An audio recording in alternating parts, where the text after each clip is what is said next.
நான் ஒரு விகடகவி, இன்று நான் ஒரு கதை சொல்வேன். ஓங்கிய பெரும் கார்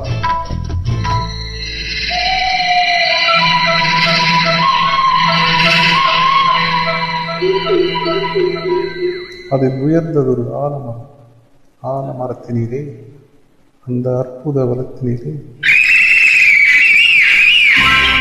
ஆண் கிளி இரண்டுண்டு, பெண் கிளி இரண்டுண்டு, அங்கேயும் ஆசை உண்டு.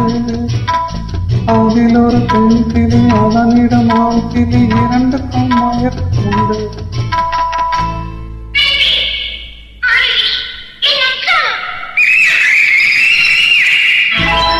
கடவுள் அமைத்திருத்த மேடு, இணைக்கும் கல்யாண மாலை.